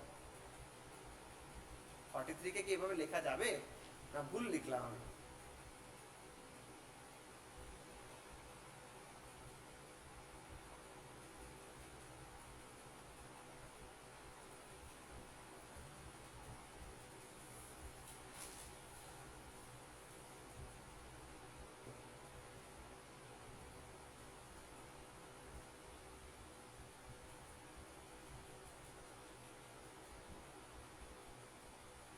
বলো এভাবে লেখা যাবে কিনা? স্যার লজিক ওয়াইজ তো ঠিক আছে, মানে সাফিক্স মানে মাইনাস আর এখানে ভুল আছে। ভুল কি আছে আমি বলে দিচ্ছি, কারণ অনেক সময় এই ভুলগুলোই আমরা করে থাকি। যেমন দেখো এই মোটামুটি 40 অবধি, 40 নিচে অবধি লেখার ক্ষেত্রে এইরকম পদ্ধতি তুমি লিখে ফেলতে পারবে, কিন্তু 40 উপরে গেলেই আর এই পদ্ধতিতে লেখা যাবে না। যেমন তুমি ধরো 26 লিখতে হবে, 26 মানে হচ্ছে 10 প্লাস 10 প্লাস 6, তার মানে এটা x 5 6। ইটস ওকে, বাট এটা ওকে নয়। কারণ কি এটা ভুল কেন? ধরো 50কে লেখার জন্য আমার কাছে একটা সিস্টেম রয়েছে। 50কে আমরা লিখি কিভাবে? 50কে আমরা লিখি এল দিয়ে, ঠিক আছে? তাহলে এল মানে হচ্ছে আমার 50, তাহলে তার আগে যদি একটা এক্স বসাই তার মানে কত হবে? 40, 49। না 49 না, হবে, 9 নয়, 10 বাদ যাবে। 10 বাদ যাবে, এই যে 40, 50, তারপরে 40, 10 মানে 40। 40, 40-এর সাথে আমরা কত যোগ করব? 3 যোগ করব, তাহলে 1 2 3। তাহলে এটাকে আমরা লিখব হচ্ছে এইটা। তার মানে আমরা দেখলাম আমরা যখনই লিখবো তাহলে আমরা দেখবো ওর নিয়ারেস্ট সিম্বল কি অ্যাভেলেবেল আছে, তাকে ধরে লেখা শুরু করব। যেমন 43 এর নিয়ারেস্ট সিম্বল কি আছে? এক রয়েছে ওই প্রথম দিকে দেখো 10 মানে এক্স রয়েছে, এক্স মানে হচ্ছে 10, আর তারপরে সিম্বল অ্যাভেলেবেল রয়েছে হচ্ছে এল মানে হচ্ছে 50, তাহলে নিয়ারেস্ট কে 50, তাহলে 50 কে বেস করে লেখা শুরু করব। তাহলে প্রথমেই লিখে নেব আমি 50, তাহলে 50 থেকে আমাকে কি করতে হবে? এটাকে কমাতে হবে, তাহলে কমাতে গেলে আমরা কত কমাবো? 10 কমাবো, 43 40, দেন 3 বাড়াবো। ক্লিয়ার? এখন কেউ আবার বলতে পারে হ্যাঁ যে স্যার। এইভাবে কেন লিখবো না, এটা তো এল লিখলাম 43, তার মানে এখান থেকে তো 7 বাদ দিলেই হয়ে যেত, এইরকম 7 বাদ দিলেই হয়ে যেত, 7 বাদ দিলেই হয়ে যেত। না, এরকম করা যাবে না। এই যে এই পাশে যে বিয়োগ করছি, এই বিয়োগকে কিন্তু একবারই করা যাবে, দুবার কিন্তু এরকম বিয়োগ করা যাবে না। এবং এই রকম বিয়োগ মানে কিন্তু এর কোনো মানেই দাঁড়ায় না, এর মানে দাঁড়াচ্ছে এই এল থেকে একবার বিয়োগ করা হয়েছে, এর সাথে কি সম্পর্ক বোঝা যাচ্ছে না। তাহলে যখন এইরকম বিয়োগ করবো এরকম কিন্তু একবারই বিয়োগ করব, দুবার কিন্তু বিয়োগ করা যাবে না।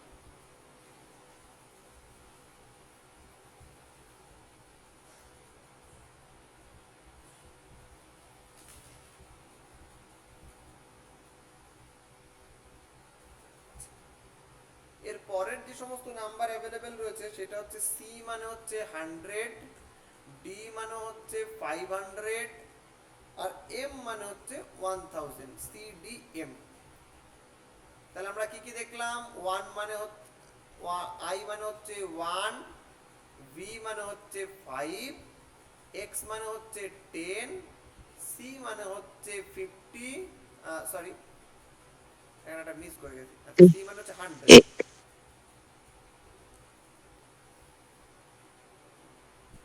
স্যার এলটা তো 50। হ্যাঁ হ্যাঁ, ওই তো সি মানে 100, তাই তো বললাম।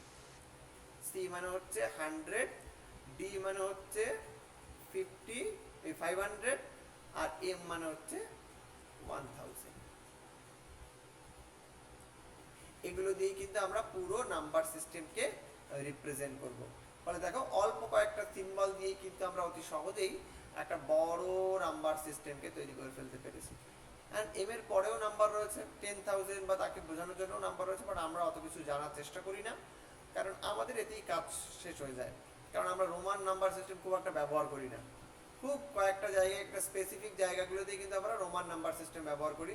যেমন ক্লাসরুমের নাম্বার বোঝাতে কিন্তু আমরা রোমান নাম্বার সিস্টেম ব্যবহার করি। কখনোই আমরা লিখি না ক্লাস 6, এরকম আমরা নর্মালি লিখি না, আমরা লিখি ক্লাস 6,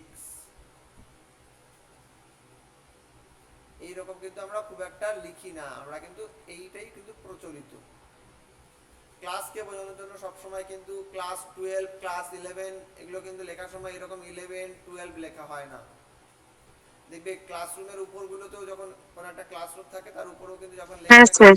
সেটাও কিন্তু এইরকম ভাবে লেখা থাকে 10 10 10A বা 10B এরকম ভাবে লেখা থাকতে পারে। ফলে এটাই কিন্তু প্রচলিত। এরকম আরো কয়েকটা জায়গা রয়েছে, যেমন নাম্বারিং এর ক্ষেত্রে আমরা অনেক সময় রোমান নাম্বার সিস্টেম ব্যবহার করি। এইটাকে লেখো তো দেখি, 2 1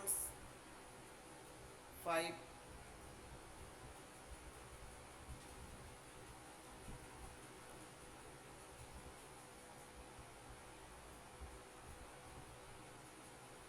দেখো এই যে 200, 200 কে লেখার 215 কে লেখার জন্য নিয়ারেস্ট কোন নাম্বার অ্যাভেলেবেল রয়েছে?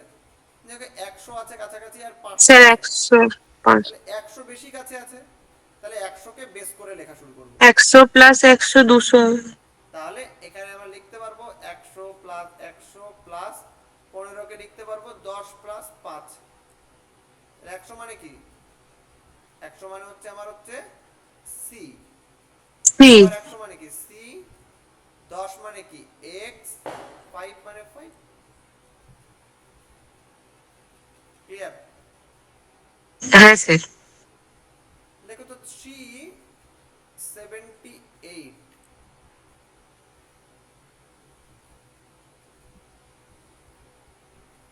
তাহলে 378 এর নিয়ারেস্ট কোন নাম্বার রয়েছে? 500। 500 নিয়ারেস্ট ঠিকই, কিন্তু বললাম না 400-র উপরে গেলেই তখন 500 কে ব্যবহার করব। তাহলে 100 করে। লেখো দেখি কিভাবে লিখবে।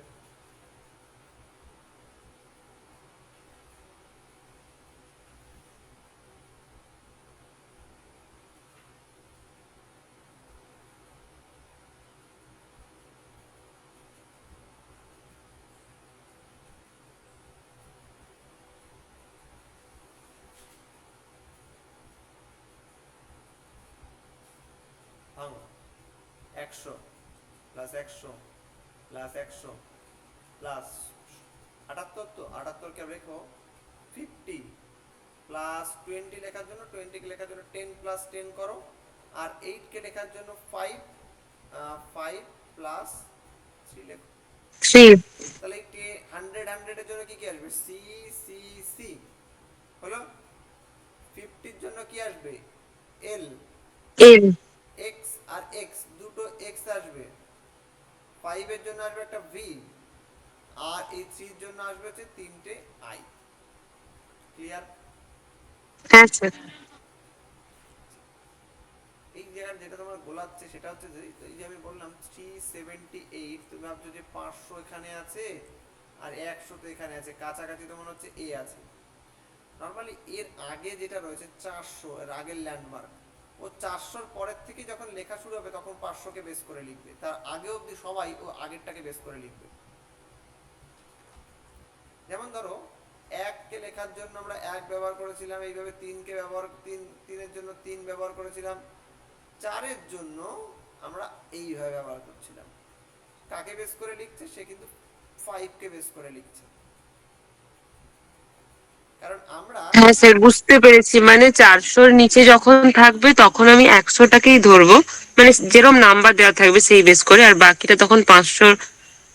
ঠিক, কারণ দেখো এই যে 500-র জন্য আছে ডি, এবার ডি এর এই পাশে তোমাকে বিয়োগ করতে হবে, তুমি কোথায় যেতে হবে? তোমাকে 300-তে যেতে হবে, 300-তে যেতে গেলে দুবার বিয়োগ করতে হবে 100। কারণ হ্যাঁ স্যার, 300 বিয়োগ তো একবারই করা যায় আপনি বললেন। বিয়োগ একবারই করা যায়, ফলে তুমি যদি এখানে একটা সি লিখতে তাহলে এটা 400 অবধি যেত, কিন্তু তুমি দুটো সি তো তুমি লিখতে পারো না। হ্যাঁ স্যার, হ্যাঁ স্যার। তার ফলে এটাকে আমরা কিন্তু এই 100 কে বেস করেই লিখি। পরীক্ষায় কিন্তু সেন্ট্রাল টেট এবং প্রাইমারি টেট বা অন্যান্য জায়গায় বিহার বা ঝাড়খণ্ডে যে সমস্ত টেট দেবে, দেখবি এই ধরনের অঙ্ক কিন্তু মাঝে মধ্যে এক একটা দিয়ে দেয়, যে নাম্বার সিস্টেমে বলে দেওয়া থাকে যে এই রোমান নাম্বারটাকে নর্মাল নাম্বারে কনভার্ট করো, বা নর্মাল নাম্বার দেওয়া থাকে সেটাকে বলছে রোমান নাম্বারে কনভার্ট করো। ঠিক আছে? এটা কিন্তু দেখে বুঝতে হবে, ওই জন্য সিম্বলগুলোকে কিন্তু একটু মাথায় রাখতে হবে, অনেক সময় আমাদের গুলিয়ে যায় বা ভুলে যাই, বিশেষত বড়গুলোর ক্ষেত্রে, মানে সি বা ডি বা এম এর ক্ষেত্রে, ফলে একটু কিন্তু মনে রাখবে।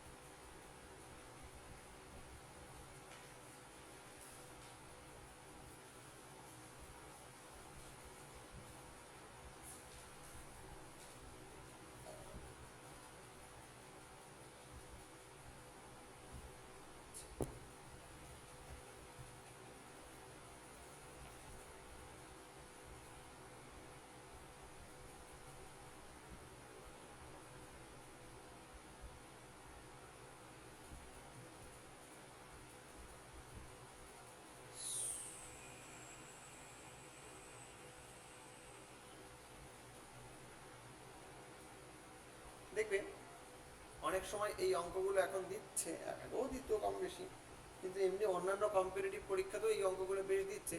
ধরো লিখছে 107 টু দি পাওয়ার 18, বলছে এর ইউনিট ডিজিটটা কত হবে, অর্থাৎ এর শেষের যে এককের ঘরের যে অঙ্কটা, সেই অঙ্কটা কত হবে। বা অনেক সময় হ্যাঁ স্যার, এবারে এসএসসি তে দিয়েছিল একটা, 11-12 এ। 407 ইন্টু 127 ইন্টু 301 ইন্টু এরকম এরকম কিছু একটা নাম্বার দিচ্ছে, দিয়ে বলছে ধরো বা এই অবধি দিয়ে বলছে এর শেষ ডিজিটটা কত হবে। এগুলো করার ক্ষেত্রে সহজ উপায় হচ্ছে, প্রথমটাতে তো 9 হবে। আমি দ্বিতীয়টা আগে বলি তারপরে প্রথমটা বলছি। এগুলো করার ক্ষেত্রে সহজ উপায় হচ্ছে, যদি দেখো এরকম গুণ আকারে দিয়েছে, প্রথম সংখ্যাটা থেকে শুধু এর শেষ ডিজিটটাকে নিয়ে নাও 7, দ্বিতীয় সংখ্যাটা থেকে শেষ ডিজিটটাকে নিয়ে নাও 7, তৃতীয় সংখ্যা থেকে শেষ ডিজিটটাকে নিয়ে নাও 1, গুণ করো 7 7 49, তাহলে পেলো 49। এখানেও তো 9 এখান হচ্ছে। থেকে শেষেরটাকে নিয়ে নাও, নিয়ে এর সাথে গুণ করে দাও, তাহলে পাচ্ছ হচ্ছে 9, তাহলে শেষ ডিজিটটা হচ্ছে 9। বেসিক্যালি শেষ ডিজিটগুলো গুণ করে করেই আমরা শুধু শেষ ডিজিটটাকে বের করবো, আর কিন্তু কোনো গুণ করার চেষ্টা করবো না। না জানা থাকলে অনেক সময় আমরা ভুল করে এটা গুণ করে ফেলি, এখানে কিন্তু তা করবো না, শুধুমাত্র শেষ ডিজিটের সঙ্গেই শেষ ডিজিট গুণ করে করে আমরা কিন্তু অ্যান্সার বের করবো। এবার আসি এইটাতে, এইটাকে কি করে করবে বলো। এর দেখো, স্যার ওইটা তো বলো। স্যার 18 কে 4 দিয়ে ভাগ করার পরে যেটা ভাগশেষ থাকবে, সেইটা হচ্ছে ওই 7-এর পাওয়ার মানে স্কয়ার করলে 7 7 49 হচ্ছে, তার মানে ইউনিট ডিজিটটা 9 হচ্ছে, এইভাবে করেছি। আরেকবার বলো কি বললে। স্যার পাওয়ারে যেটা আছে মানে 18 আছে তো পাওয়ারে, ওইটাকে 4 দিয়ে ভাগ করলাম, 4 দিয়ে ভাগ করলে মানে যেটা ভাগশেষ থাকবে সেইটা হচ্ছে ওই যে 107, মানে তার যে লাস্টের যে ডিজিটটা, ওর মানে পাওয়ার পাওয়ার হিসেবে নিতে হবে। 4 বলছো তাই তো, না 49 তাই তো, না 49 মানে 9 বাকি হচ্ছে আর থাকবে। কি। কিন্তু এভাবেই কি তোমরা করতে আগেও। স্যার ওই মানে ঠিক ওইরকমই মনে হচ্ছে, এবার আমি শিওর না, অনেকদিন আগে করেছিলাম তো হয়তো ভুলও হতে পারে।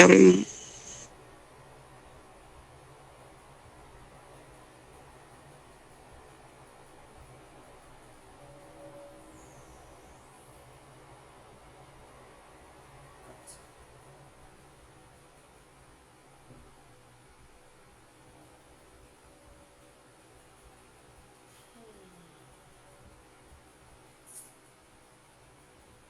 বেসিক্যালি আমরা এইভাবে করি না, তুমি যেভাবে করছো সেভাবে কিছু কিছু ক্ষেত্রে উত্তর মিলে যেতে পারে, বাট সব ক্ষেত্রে উত্তর মিলবে না। এই জন্য আমরা যেটা করি, আগের অঙ্কটার মতন করি আমরা করব, যে ধরো একটা নাম্বার দিয়েছে, ধরো এই নাম্বারটা কি ভাবছি, তাহলে লাস্ট ডিজিটটাকে তুলে দাও 7। এবার এই 7 এর সাইকেলকে চেক করো। কিভাবে চেক করবে, ধরো 7 ইন্টু 1 করলে কি পাচ্ছ 7, 7 ইন্টু 2 করো, সরি ইন্টু নয়, যেহেতু পাওয়ার রয়েছে তাহলে 7 টু দি পাওয়ার 1 করো 7, 7 এর স্কোয়ার করো তাহলে 49, তাহলে শেষে পাচ্ছি 9, 7 এর কিউব করো তাহলে পাচ্ছি হচ্ছে 343, তাহলে শেষে পাচ্ছি 3, 7 এর 4 করো, এইটা পাবো হচ্ছে আমি 2401, 1 পাচ্ছি। এরপরে আবার একবার করো 7 টু দি পাওয়ার 5 করো, দেখো আমরা পাচ্ছি 70816, তার মানে দেখো 7 পাচ্ছি। তাহলে দেখো এই 7 পেয়েছিলাম, আবার এই 7 পাচ্ছি, এর পরেরটা করলে দেখবে 9 পাচ্ছ, এর পরেরটা করলে তারপরটা করলে দেখবে 3 পাচ্ছ। ফলে এই সাইকেলটা কিন্তু এখান থেকে এখানে এসে কমপ্লিট হয়ে গেছে, আবার এখান থেকে এখানে যাবে। তাহলে দেখো এই 4 এর থেকে 5 করা মাত্রই এর সাইকেলটা চেঞ্জ হচ্ছে। তাহলে এর সাইকেলের লেন্থ কত, লেন্থ অফ সাইকেল কত 4, এর সাইকেল লেন্থ হচ্ছে 4।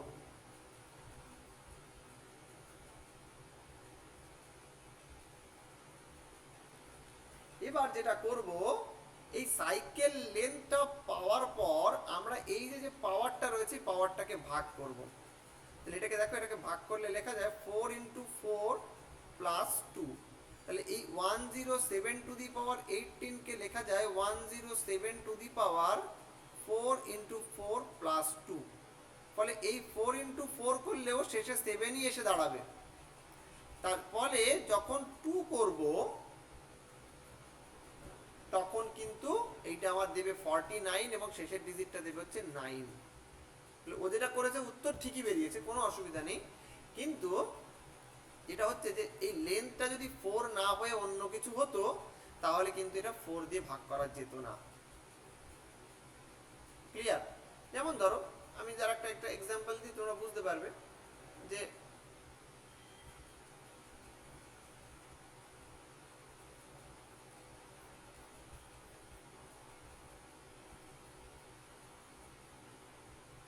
ওয়ান 125 টু দি পাওয়ার 22 করো।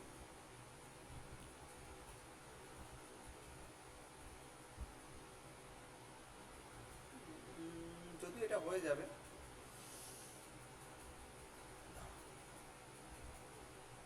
অন্য কোনটার সাইকেল কম আছে বলতো?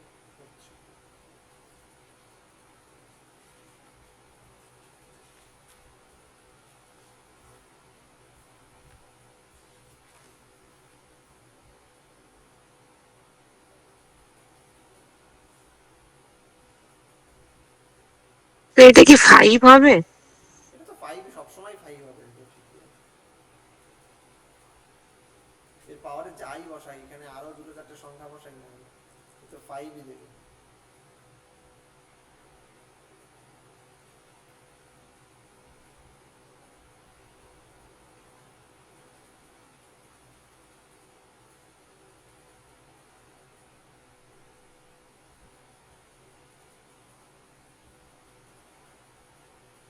একটা মিনিট একটু দাঁড়া।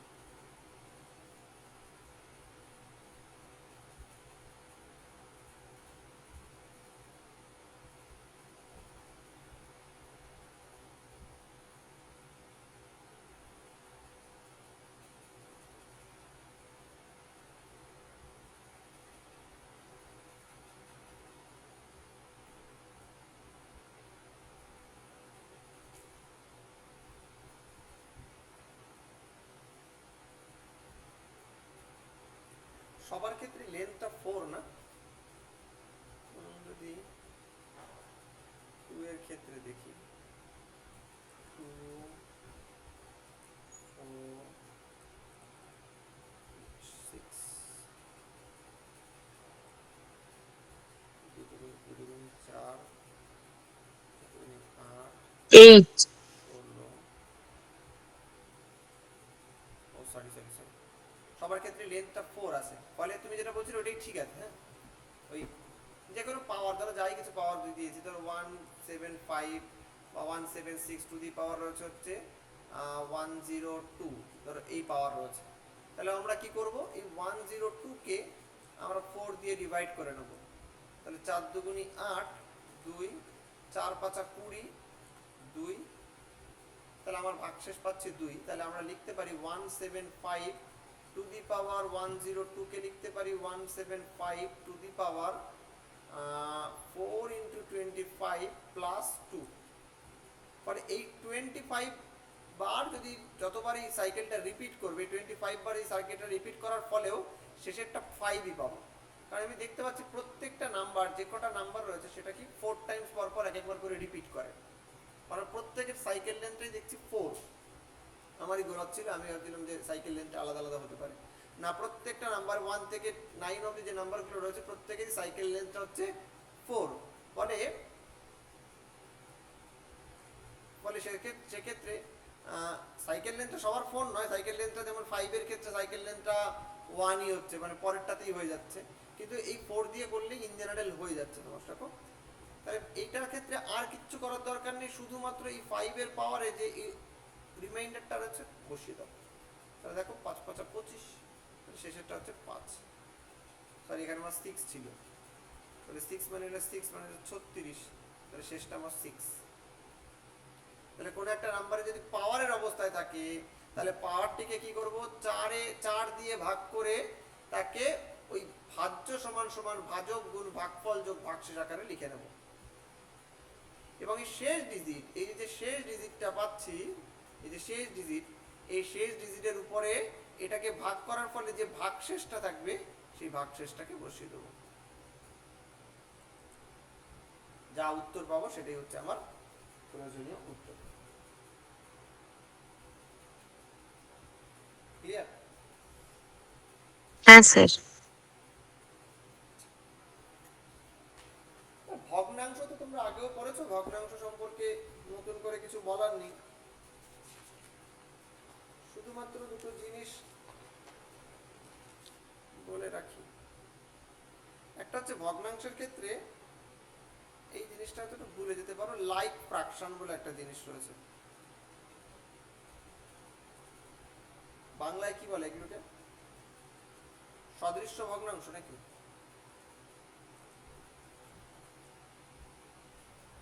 জানি না স্যার, এটা এই টার্মটা শুনিনি, মানে হয়তো আগে শুনেছি কিন্তু এখন মনে নেই।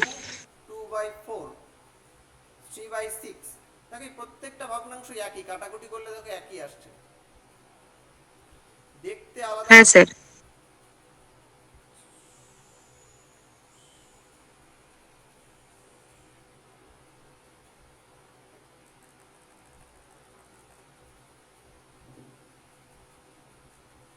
ধরো একটা ভগ্নাংশ লিখছি 7/5, 8/5, 11/5,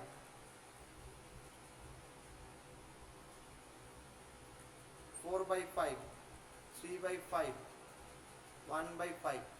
দেখো প্রত্যেকটা কি 5টা খণ্ড করা হয়েছে, অর্থাৎ এই খণ্ডগুলো প্রত্যেকটাতে সেম। এইগুলোকে আমরা বলি লাইক ফ্র্যাকশন। এদেরকে যোগ বিয়োগ গুণ ভাগ করা অতি সহজ, বেসিক্যালি যোগ এবং বিয়োগ করা অতি সহজ, কারণ এদের ডিনোমিনেটরটা বা হরটা সবার ক্ষেত্রে দেখো সেম আছে। যদি দেখা যায় কোনো ভগ্নাংশের হরটা সবার ক্ষেত্রে একই, তাহলে সেই ধরনের ভগ্নাংশগুলোকে আমরা বলি লাইক ফ্র্যাকশন। ঠিক আছে, তাদেরকে আমরা বলবো লাইক ফ্র্যাকশন।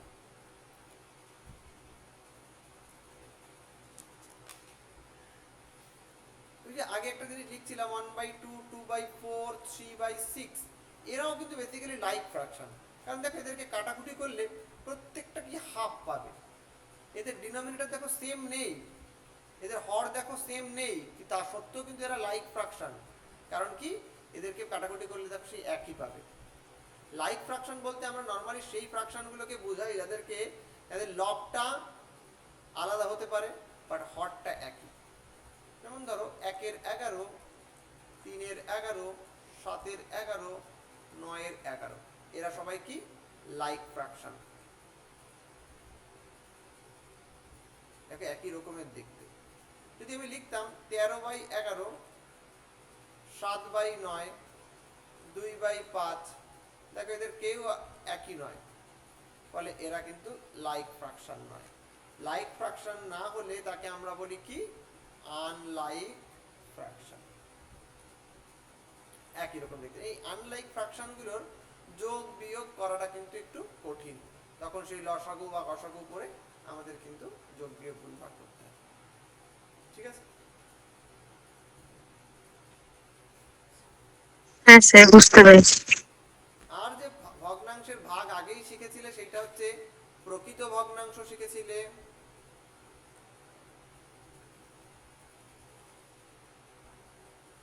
প্রকৃত ভগ্নাংশ কাকে বলে? ধরো 2/5, অর্থাৎ যার লব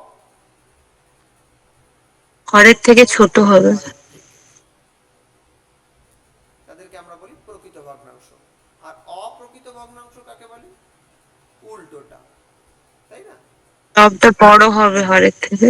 অর্থাৎ 5/2, সেক্ষেত্রে কি হবে, লবটা বড় হবে হরের থেকে। যদি এইরকম হয় কোন ভগ্নাংশ, তখন তাকে আমরা বলি অপ্রকৃত ভগ্নাংশ। আর মিশ্র ভগ্নাংশ কাকে বলি? মিশ্র ভগ্নাংশ আমরা কখন বলি, যখন কিনা কিছুটা পূর্ণ অংশ যুক্ত থাকে, 2 পূর্ণ 1/3। তাহলে এইটুকু হচ্ছে আমার ভগ্নাংশ, আর এইটুকু হচ্ছে আমার পূর্ণ সংখ্যা। এই যে পূর্ণ সংখ্যার সাথে ভগ্নাংশকে মিক্স করা হচ্ছে, এই জন্য এটাকে আমরা বলি মিশ্র ভগ্নাংশ বা মিক্সড ফ্র্যাকশন। এটাকে আমরা বলি প্রপার ফ্র্যাকশন, এটাকে আমরা বলি ইমপ্রপার ফ্র্যাকশন।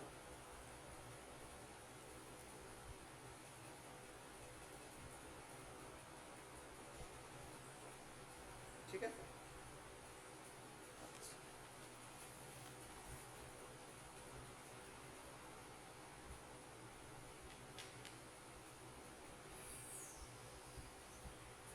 আচ্ছা, আর এখানে আপাতত আজকে আর কিছু করাচ্ছি না। নেক্সট একটা কোশ্চেন শিট দিয়ে দেবো নেক্সট উইকের জন্য। সেই কোশ্চেন শিটে কিছু অঙ্ক থাকবে, সেগুলো একটু করার চেষ্টা করো। তোমাদের কাছে বই থাকলে হয়তো দেখবে বইয়ের থেকেও হয়তো মিলে যাচ্ছে অঙ্কগুলো। খুব সাধারণ অঙ্ক, যেগুলো সব বইতেই হয়তো কম বেশি পেয়ে যেতে পারো। আমারও এখান থেকে ওখান থেকে কালেক্ট করে এই অঙ্কগুলো। স্যার গ্রুপেই দিয়ে দেবেন তো, মানে হোয়াটসঅ্যাপ গ্রুপে দেবেন তো? যেখানেও পেয়ে যাবে, মানে আমি স্যারকে পাঠালে স্যার হয়তো তোমার যেখানে সুবিধা হয়তো পাঠিয়ে দেবেন। আচ্ছা স্যার, ঠিক আছে। তাহলে ওই কোশ্চেনগুলো একটু করার চেষ্টা করো। আর নেক্সট দিন আমরা থিওরির মধ্যে আর 5-7 মিনিটের কিছু কয়েকটা জিনিস বলা বাকি রয়েছে, সেটা বলবো। এবং এখান থেকে ওই তোমাদের যে কোশ্চেন শিটটা দেওয়া রয়েছে সেই কোশ্চেন শিটটা আলোচনা করে দেবো। এবং এখান থেকে একটু অন্যান্য ভেরিয়াস টাইপ অফ যে কোশ্চেনগুলো রয়েছে, যে প্রত্যেকটা পোর্শন থেকে, যাতে ওই ধরনের অঙ্ক করলে তোমাদের একটু সুবিধা হবে, সেই রকম অঙ্কগুলো কিন্তু আমরা করার চেষ্টা করব। আর এর মধ্যে হয়তো আমি একটা পেডাগগির একটা ক্লাস নিতে পারি। পেডাগগির নোটটাও আমি পাঠিয়ে দেবো। আগের নোটটা আশা করি পড়েছো সবাই পুরোটা। পেডাগগির নোটটা রেডি আছে মোটামুটি, আর একটু লিখলে আমি ওটা পাঠিয়ে দেবো। পরে নেক্সট একটা এক্সট্রা ক্লাস নিতে পারি, সেটা হচ্ছে শুধুমাত্র পেডাগগির। আর যদি না নিয়ে উঠতে পারি তো নেক্সট দিনই পেডাগগি কিছুটা পড়িয়ে দেন ম্যাথটা করাবো। ঠিক আছে। হ্যাঁ স্যার, ঠিক তোমরা আছে। একটু বাড়িতে একটু এই চ্যাপ্টারের অঙ্কগুলো একটু করার চেষ্টা করো। যার যে কোনো বই আছে, যে সে যদি এমনি কম্পিটিটিভের বই থাকে সেখান থেকে করলেও কোনো অসুবিধা নেই, সেখানেও থাকে অঙ্কগুলো। তবে বলবো, সাজেস্ট করবো যে কোনো একটা বই থাকা ভালো, মানে সেন্ট্রাল টেটের। বা তোমার কাছে পিডিএফ থাকলেও কোনো অসুবিধা নেই, পিডিএফও নামিয়ে নিতে পারো। ইংলিশ ভার্সনের বইটার মানে পিডিএফ পাওয়া যায়, হ্যাঁ, একটু দেখে নিতে পারো। যদি না কিনতে চাও কোনো অসুবিধা নেই। আরিয়ান্তের যে বইটা, ওর মনে হয় পিডিএফ ভার্সন পেলেও পেতে পারো অনলাইনে। বাংলা বইটার পিডিএফ হয়তো পাবে না, হয়তো কেউ তুলে না রাখলে পাবে না। বাট সেন্ট্রাল টেটের যে বইটা, যে আরিয়ান্তের যে বইটা, ওর পিডিএফ ভার্সন পাওয়া যায়, মানে আমি দেখেছি পাওয়া যেতে। একটু খুঁজো, যদি না পাও তো আমায় জানিও, আমি খুঁজে দেখবো। ঠিক আছে স্যার। আজকে এখানে ক্লাসটা অফ করছি। যদি এমনি কারোর কোনো সমস্যা থাকে বলতে পারো, আগের দিনের বা নতুন এমনি কোনো সমস্যা থাকলে বলতে পারো। না স্যার, আসলে এই তো পড়া হয়নি ঠিকঠাক করে, তবে একটু কোশ্চেন গুলো দেখছিলাম ওই প্রাইমারি টেটের। ওইখানে কয়েকটা আটকে ছিল, ওইটা একটু ভালো করে একবার ট্রাই করব, যদি না হয় তখন আপনাকে বলবো। ঠিক আছে। যার যা সমস্যা আমি হোয়াটসঅ্যাপে পাঠিয়ে রাখতে পারো বা গ্রুপে দিতে পারো, যাতে বাকিরাও ট্রাই করার সুযোগ পায়। আর না হলে ক্লাসে বলতে পারো, যেটা কমফোর্টেবল মনে হয়। করতে থাকো বাড়িতে একটু, যতটা করবে ততটা মঙ্গল। বা যারা ক্লাস করছে না, হয়তো ভিডিও দেখছে বা পরে দেখার চেষ্টা করছে, সেটা একটা অনেকেই করছে, কিন্তু সেক্ষেত্রে একটা সমস্যা রয়েছে যে ডাউট হলে অনেক সময় বলতে পারছে না। ফলে তাদের জন্য হ্যাঁ স্যার, ডাউট ক্লিয়ারের জন্য ক্লাস করাটাই বেটার, না হলে তখন প্রবলেম হবে। সেক্ষেত্রে আমি একটা জিনিসই বলবো, যারা ভিডিও দেখছে হয়তো এই টাইমের সাথে অনেকে ম্যাচ করে উঠতে পারে না বা অন্যান্য কাজে ব্যস্ত থাকে, তারা অ্যাটলিস্ট অঙ্কগুলো করার পরে যদি কোনো প্রবলেম থাকে, এক একটা ক্লাসে জয়েন করে হোক বা হোয়াটসঅ্যাপে আমাকে পার্সোনালি জিজ্ঞাসা করে হোক বা গ্রুপে জিজ্ঞাসা করে হোক, ডাউটগুলো ক্লিয়ার করে নিও। কারণ অনেকেই, আমি বুঝতে পারছি যে এই বয়সে অনেকেই টিউশন থাকে, অন্যান্য কাজ থাকে, কেউ কেউ কাজে কর্মেও ঢুকে গেছে। ফলে অনেকের ক্ষেত্রেই লাইভ ক্লাস করাটা সম্ভব হয় না, টাইম অ্যাডজাস্ট করে হয়তো হতে পারে। ফলে যাই দেখছে বা তোমরাও যারা হয়তো ক্লাস মিস করছো, এটুকুই বলবো যে আগের ক্লাসগুলো দেখে যদি কোনো ডাউট থাকে পরে যেদিন হোক অ্যাটলিস্ট ক্লিয়ার করে নিও। কারণ যে ডাউটটাই থেকে যাবে সেই ডাউটটাই কিন্তু পরীক্ষার হলে ভোগাতে পারে। ফলে যতটা সম্ভব যেখান থেকে পারো নিয়ে নাও। সে আমার কাছ থেকে না বুঝতে পারো, অন্য কোনো স্যারের কাছ থেকে বা ইউটিউব থেকে বা গুগল করে হোক, যে কোনো জায়গায় তোমার ডাউটটা ক্লিয়ার করে নিও। ডাউট রেখে দিও না, ফলে পরীক্ষার হলে কিন্তু সেটা নিয়ে সমস্যা করতে পারো। করতে থাকো। ডিসেম্বরের সেন্ট্রাল টেট হয়তো নোটিফিকেশন পেয়ে যাবে তাড়াতাড়ি। আর স্টেটের টেটের তো কোনো এখনো অবধি কোনো আপডেট নেই।